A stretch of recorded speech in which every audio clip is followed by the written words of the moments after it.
So we got conservatives, Republicans, liberals, Democrats, fascists, whatever.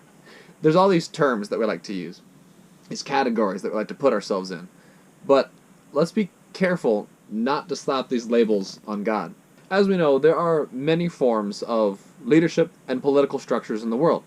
You got on one hand communism and socialism, same thing, dictatorship, and our personal favorite, democracy. However, it may be hard to swallow this fact, but as Christians, we submit to a commander. Joshua 5:14 says, "Are you for us or for our enemies?" "Neither," he replied, "but as commander of the army of the Lord I have now come." And 1 Peter 5:4 calls him the chief. And when the chief shepherd appears. Ladies and gentlemen, as Christians, we serve under a monarchy. This is what it boils down to. We can't force fit the God who was and is to come into our futile schemes, or try and make him fit into our molds of how we think. As Isaiah 55:8-9 says, "For my thoughts are not your thoughts, neither are your ways my ways, declares the Lord.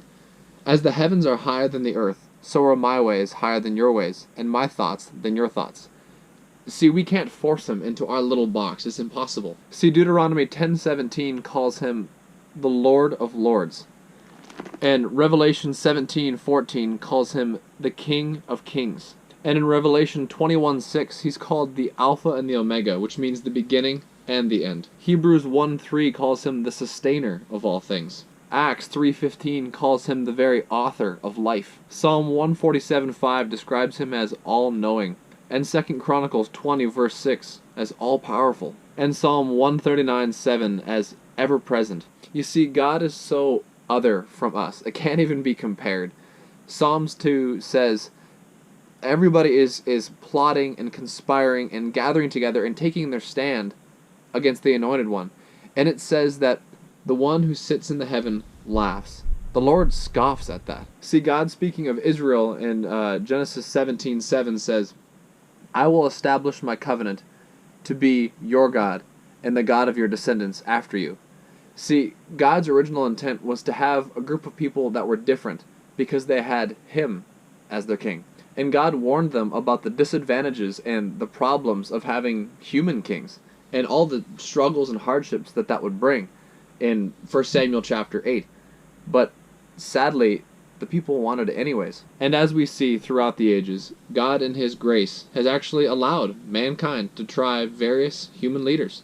And we've had many faulty human concepts, and we've accomplished human victories, and we've had this accumulate into a plethora of human concepts of how things should be run. But as we see in Zechariah 14 verse 9, the Lord will, eventually, be king over the whole earth once again. On that day, there will be one Lord, and His name will be the only name. I guess what I'm getting at is this. Don't use Christ for your own personal agenda. We can't twist His arm, we can't force His hand.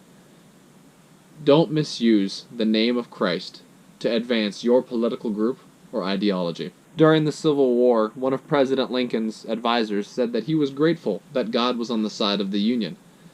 Abe responded, "Sir, my concern is not whether God is on our side.